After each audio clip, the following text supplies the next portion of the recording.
Hi, it's the Lipstick Gal. Thank you so much for watching today. Time to check in and share my thoughts on some recent purchases.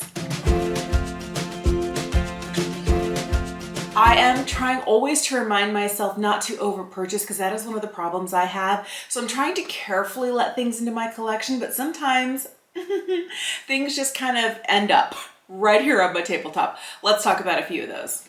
I don't know if you can hear it, but the street sweeper is going by. I'm just like, could you please be quiet? So I'm just gonna sit here and drink my aha and wait. I think my favorite is the passion fruit pineapple. Love the pineapple in that one, but this raspberry acai is no slouch.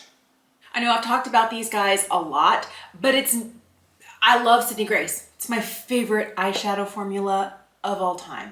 I know there are so many great ones out there, but to me, it's a great combination of options, affordability, and a super duper quality formula. It's the sort of eyeshadow that I reach for when I want something really fun and out there, and also super everyday and laid back. And I love that I don't need any eyeshadow primer when I use these products. Now, could you? Yes, you can. Do you need to? I don't. Now, I don't have oily eyelids, but I do frequently end up with skincare on my eyelids, sunscreen, eye serum, what have you. I do this and I start like doing this and I end up with extra hydration on my eyelids, and I find that these eyeshadows wear beautifully all day. No creasing, no gathering, no patchiness, and that's why they're my favorite. Now, their Christmas and July sale went a little hog wild. I will link the video for you here where I show you all of the things I got. And you already know that Sydney Grace is one of my absolute favorite brands. I feel like not only are they affordable, they make beautiful quality products. They last really well. I have been slowly collecting a large amount of Sydney Grace singles. I have a lot of their pre-made palettes, and I just feel they're worth it. They really, really are. And during their Christmas and July sale, I kind of focused on picking up more matte shades, cooler shades, and greens. It was like I had a ton of metallics, pressed pigments, and I feel like I needed to bulk out a little bit more of my mattes, and so I got enough mattes that I ended up with a dedicated matte palette. I still do have mattes in my large 88 pan palette, but I've also decided since the Christmas and July sale, it was time to start building a monthly palette. So these are all Sydney Grace singles, and I'm doing, like color stories that are going like vertical, like, greens, kind of warm tones. I really wanted to do that and to give myself an opportunity to play, because if I have to constantly be reaching for something this big, it can be a little visually overwhelming, and it's also kind of bulky, but having them all in a palette like this makes it super easy. During the Christmas and July sale, I also picked up their August bundle. Their monthly bundles are a really fun way to try at an affordable rate a bunch of eyeshadows. Sometimes they'll do different things in their monthly bundles. I got a monthly bundle once that was all cream shadows. I really have been enjoying it, but my favorite ones are the pressed pans of shadow. So I have a ton of just like Sydney Grace singles running around in different places that I've added to my collection since the sale, and I have been loving it. The other thing that I did was I picked up 5 eyeshadow palettes. I know, like I told you, there was a lot. All right, let me just tell you the ones I have been using the most. I have really been in love with this one here. This is a collaboration from Christine from Tintalia. This is the On the Horizons Light. I didn't pick this up when it originally came out because I didn't think I was gonna wear it. I've been living in this, absolutely loving this. The shades that I love are these guys right here. Look at these. Aren't they fantastic? They're kind of like on this end of the palette here. I have really enjoyed and worn like these more metallic shades that are on the other end. This is one of those palettes I don't really feel like you can go wrong. If you are like me, a little bit hesitant with color, this is just enough without being too much. And they're absolutely stunning. The quality is amazing. Now this comes in a light and a deep version, so depending on your skin tone, there's definitely one for you. I feel like the other 2 palettes that Christine designed with Sydney Grace are a little bit bolder. They're a little bit more rainbow, outside of my comfort zone, but this has been a huge surprise to me. I've been eyeing it for a while. When it came out in 2021, I was like, I don't know, it's a little too bright. And I was really focused on all three palettes together. This one really has been beautiful. All right, the other one that I was like, I don't know, they're not really my colors. I'm wearing these shades today is the Where the Wild Things Grow. This was a bonus. One of the days they said, if you spend $35, we'll just plop this one for free in your basket. I have been loving this. This shade here, Elegant Candy, is this really pretty purple. This is the only shade I really don't wear. I wear everything else in here, and it's because I'm not a bright eyeshadow person. It's not my comfort zone. I mean, I have worn it, but I don't reach for it regularly. I really live right here in these four shades for work. I'll pull in this dark brown. I do like this warm terracotta shade. And this green called Sunflower. I mean, it is the most beautiful. Look at that. Look at that. It's insane. I didn't think when I was looking at this color story that it would be something that would speak to me so much and that I would use nearly as much as I did. I have been loving it. Now, if you are a cool eyeshadow lover, you're going to like California Coast. This is one of their palettes that comes in a light and a deep version. I have the light. Mine's kind of all smudged and messed up because I have been in here left, right, and center. I love the mattes in here, but the pressed pigments are absolutely stunning. I mean, they just are, look at that, ridiculous. They look gorgeous on the eye. I've been wearing this for work quite a bit. I feel like I might be reaching for this one a little bit more, but I feel like it's so easy and so wearable. Now that we are in fall, I'm going to be reaching a little bit more for my Mountain Trail palette. This was one that they had released originally as 9 pan several years ago, but they brought it back for 2022. This is a gorgeous, gorgeous, kind of warm with some of the yellows and golds in here, leaning green palette. It's not a cool green, it's a warm green, and it is stunning. I cannot wait to use this more. Now, the one palette that I bought, that I didn't buy when it first came out, because I was like, I don't know that that's for me. And I should have listened to my gut. Is there anything wrong with these shades? No. Do any of them not perform well? No. Do I reach for them? No. And it's this. It's the Sweet Indulgence. Instead of getting caught up in the hype of the Christmas and July sale when they had their palettes at 40% off, I should have just stuck to my guns and said, you know what? I already decided a while ago, these colors aren't for me. Don't pick it up, because the only thing I use in here are these matte shades, and the truth is I already feel like I have matte shades like this from Sydney Grace that are in here. Are they identical? No, but I definitely feel like I already have what I would use in this palette someplace else. I just will admit to getting overexcited. Oh my goodness, all the palettes are on sale. Which ones don't I have? I ordered this and I ordered this. This has been a huge hit with me, and this has been kind of like a, oh yeah, I knew better. For all of these palettes, the quality is outstanding. I think you just have to know what sort of makeup wearer you are, and those pinks and purples in the Sweet Indulgence palette is just not the sort of makeup that I naturally gravitate towards. I managed to make it into a brick and mortar Sephora. My local Sephora is an hour away. I only made it there in August when I was taking my girls shopping for school clothes. We needed some shoes, we needed some other things, and I was like, oh look, here's a Sephora. The first thing I have been using nonstop, like I think it was the only brow product I used for like 5 weeks straight, is this. This is the Benefit Gimme Brow Volumizing pencil. This pencil is a traditional wooden pencil that you sharpen, has a spoolie on the other end. I feel like Benefit does a really great job because their spoolies aren't too soft, they won't distribute the product, aren't too harsh as to scratch and make your skin get a little bit red and angry. It brushes everything through, it's not too aggressive. It's like the Goldilocks with spoolies. But this pencil is so different. The two pencils I'm really familiar with are the Goof Proof pencil, which is more of a kind of like a teardrop or triangular shape, which is a little bit thicker, and they're Precisely My Brow. I love the shape of the Precisely My Brow, but I feel like both of those pencils, having had them both, having used them both, they're good pencils, but I feel like there's something interesting about this. It has a special kind of powdery texture. It also has fibers in the product itself. So as you're going through and drawing in hairs, it gives you a little bit of fluff, a little bit of bulk in a different way than those other pencils, which sometimes can be a little hard or a little waxy. There have been times I've been drawing things on and a little bit of it will break off and I'll feel like I have like a little glob of color in my brow. I never get that with this. This is such a soft and powdery pencil. I feel like it has the ability to, you know, do heavy lines, to do fine lines.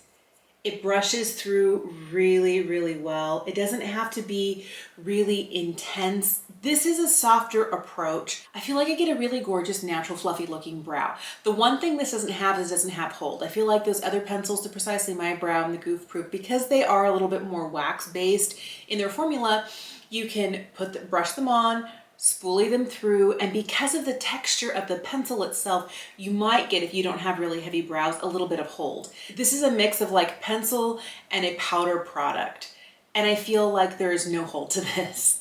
I do get a little fluff from the fibers in there, but I need an extra layer to hold them in place. So I just use a clear brow gel. I use the Control Freak from NYX. You could use anything at all, the one from Benefit. You could use a little bit of gel or hairspray. You could use anything at all. But this pencil has been giving me really pretty, fluffy looking brows. And I find that even though I have a bolder brow look going on today, I can wear a bolder brow with this without it looking too Sharpie brow or Instagram brow. This is a little more forgiving for me, and I really have been liking this formula. Another product that I picked up that I've not been able to put down is this. This is the Infinite Chromes pencil from Danessa Myricks. Oh my goodness. I have the shade Amythyst. I'm wearing it as liner today. It is very much a beautiful kind of purple, but then it ends up showing green and showing a little bit of gold. It's very much like that shade from Sydney Grace, Twisted Shifter. I love how teeny tiny and microfine this pencil is. This pencil really draws on nice and creamy. It wears really well all day. I do have that Sydney Grace eyeshadow over the top, but as you can see on its own, it's very reflective. It's beautiful. I've worn this in my upper waterline. I've worn it along the lash line. I got it to do a little bit of a wing today. The only thing I worry about is she's kind of expensive at $22. I don't know how much I have left. I feel like because it is kind of like a skinny little pencil, that's all I have left. I've been reaching for this a lot. I think I got this in early August, and by mid-September now, there's not a lot left. So I could see myself plowing through these. I wish it wasn't that expensive, but it's one of the better fun colored eye pencils I've purchased in a long time. I could definitely see myself getting another one of these and probably one in a different color. This has really surprised me. All right, talk about being surprised. I picked up the Faux Filter Concealer from Huda Beauty. This is one of those things I wasn't gonna get because every time I've seen or tried any of Huda's face products, like base products, they've been too heavy. They've been too high coverage. And my worry is the older I get, the less my under eyes can deal with high coverage without looking bad. The formulation has to be perfect. I had found other products from Huda Beauty to be a little heavy, to be a little drying, and going for that longevity didn't always mean it sat well on my nearly 48-year-old skin. I saw Andrea Ali use this on her channel. She's a makeup artist that I really appreciate her style and her approach to makeup, and she mentioned how good it was, and I was like, really? So this has really impressed me. This is the second to lightest shade. It's 1.1N. This is Royal Icing. And as you can see, very high coverage, very high coverage. But this has the ability, when I put it over a nicely moisturized face, like let's just say I'm wearing a slightly heavier layer of moisture, I can put this under the eyes, corners of the nose, where I have darkness around here, and then a couple of hyperpigmentation spots. Blend it all out with this, and it gives me the most beautiful coverage. It brings light to the face. It gives me so much coverage that I don't need an under eye corrector. This is, I think, maybe one of two concealers that I don't need to have under eye corrector. I mean, I could use it, but I don't have to. And this doesn't actually settle into my crinkles. It doesn't make me look older. It is radiant, but it's not like glowy and shiny, but it looks like skin. It's so pretty. I did not expect to like this, and I was like, oh no. I haven't had good experience with Huda's base products at this point. I've had samples, purchased her powder, and her powder is great. I just feel like once I hit 45, it was more obvious on my face. And I'm always looking for something that's a little bit traceless, and I was worried this was going to be heavy. This has been amazing. I feel like, of course, like with any product, you could over apply, you could put too much on, but when I go, like I pull out the doe foot once, and this is more than enough for my entire face, and then I kind of shear it out and bounce it in at the very end with a sponge, I get the most beautiful coverage. And I can skip foundation when I wear this strategically. This has been a huge surprise for me. I am so excited about this, and I find myself reaching for it so much. The other thing I did is I moseyed on into my local Ulta and I picked up some drugstore products. I picked up some things just from Essence. I am not including, there are 3 lip products that I picked up from Essence because I'm gonna do an entire, like, here's what I think about my recent lip purchases video. There's been a lot of lip products this summer and early fall, so expect to see that. But let's talk about the rest of the products I picked up. I picked up this Hello Berlin eyeshadow palette, mainly because the color story reminded me of fall. It had some kind of greens in here, it had some warm tones, 2 really deep shades, and some really pretty metallics. Now, the metallics are really nice. The one thing I'll tell you is I feel like the powders in here are the sort that wear best. I've tried it with and without eyeshadow primer. And I mentioned this before, this is not a secret. If I can skip primer of any sort, I do. So I try not to buy formulas that require an eyeshadow primer or any special handling, because a lot of days I don't have time for that, or I don't want to make time for that. So I feel like this formula here, I get the best pigmentation and really nice longevity if I use an eyeshadow primer with it. So if that's part of your daily routine, if you wear eyeshadow, you always put on a primer, you're gonna be fine with this. But if, like me, you're like, one less thing to do, let me eschew the primer.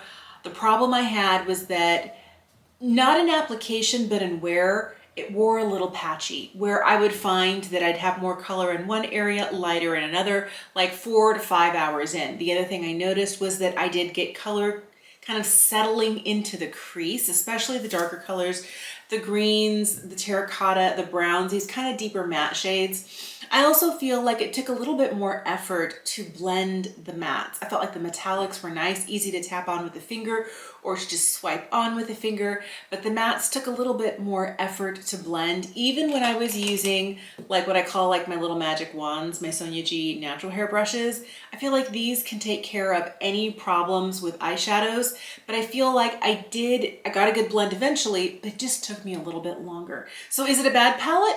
No. Does it have potential? Yes. I especially feel like the colors in here are so flexible because you can go like a little bit cooler, you can go a little bit warmer. I have used like the dark shades in here for eyeliner and not pulled out a dedicated eyeliner. I feel like it can really do a lot of things. It has a nice shaped mirror in here. The palette is nice, thin, sleek cardboard packaging. It's $10. I feel like it does deliver a lot. But this is one of those things that I would say it's good for drugstore. And what I'm looking for is just, it's good. So if you wear a dedicated eyeshadow every day, I think you wouldn't have any problem with the Essence eyeshadows. But out of the 3 Essence eyeshadow palettes I have, this is the one I reached for the least. So when I went into Ulta, I also picked up 3 of their cheek products, and I'm wearing all 3 of them today. This blush right here is $3, is it $3? $4, it's under $5, and this is a really pretty blush. I have the shade Befitting. It has a little bit of warmth to it. It's not a straight up cool mauve-y blush. It has just a little bit of, I would say, some earthiness to it. I wouldn't say that there's like a significant amount of peach in here because it does read more mauve, but it is a really pretty shade. It's one of those that blends really easily, but I do find that, you know, I can put it down and then like, wait, where'd it go? I have to build it a little bit. But when I get this just the way I like it, it wears really nice all day long. I feel like this is a really great find at the drugstore. If you're on a budget and you're looking for a pretty blush, they've got a lot of these. And I feel like you're getting nice, matte, wearable shades. All right, the one that kind of let me down that I was really excited to try was the highlight. I have the lightest one here in Mesmerizing. This is shade number 1. This does come in other shades. I like that they have shades for everybody. I'm wearing this, but not on my cheeks today. I'm actually wearing it in the inner corner and on the lid. The problem I've been having with this is that although this is a really pretty kind of blingy, it can be texturally, and I don't know if it's the powder or the way the powder, do you see how all of a sudden you see all the texture right here on my hands? I don't feel like you see it as much here with this powder, but with this one, it's like all the texture. And I was getting that right along here. It was really accentuating like where all of my crow's feet are, where the pores are. So if you have textured skin, if you have more mature skin, I feel like unless you have a better technique than I do, this is one that I wouldn't use on the tops of my cheekbones. Like I just quit using it as highlight, like right in through here. I feel like if you're using a really small brush and targeting like maybe Cupid's bow or maybe bridge of the nose, where those are the places I have less overall texture, I just can't wear it tops of the cheeks because it makes my skin look dry and it really emphasizes the texture. It's a good formula if you have younger skin or your skin's in better condition than mine. This may actually be a really nice affordable drugstore option, but for me it was just a little much. Now this is weird because this is another highlighting powder from Essence, but I do like this and I have been reaching for it, and it does bring out a little bit of the crow's feet texture, and I'm just like, I don't care, it's beautiful. And it's this is called Kissed by the Light. It's an illuminating powder. I've been using this so much. I'm wearing it today. The glow that you see here is from this powder. This is a beautiful mix of highlight, bronzer, blush. All of these shades together come into a glorious, glorious mix. This is what it is right here.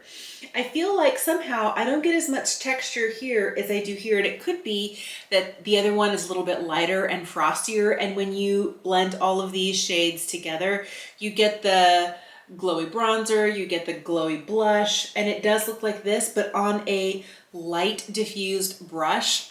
I've been taking a brush like this, you know, picking it up, knocking off the excess, and just kind of hitting like the blush points of my cheeks. I have really, really been loving this. There are days that I don't use bronzer, I don't use highlight, I don't use blush, I use just this. I've worn it on unset skin where I have just a little bit of concealer, this, brows, and a lip product. I've worn it on a day where I'm wearing all the makeup, foundation, like everything. This is just a pretty product, but I feel like there is a textural difference in the powder from this to this, and if I'm choosing a highlight, I'm going this way. And I do really love kind of like this glowy blush that I get when I mix all the colors together. Hey, thanks so much for watching today. I would love to know, have you tried any products from Essence that you think are just the best? What do I need to go and look for at my local drugstore or my local Ulta?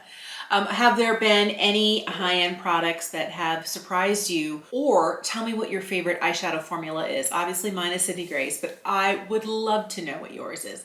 Let me know in the comment section down below. Thank you so much for taking the time to watch today. Have an incredible day, and I will see you again soon.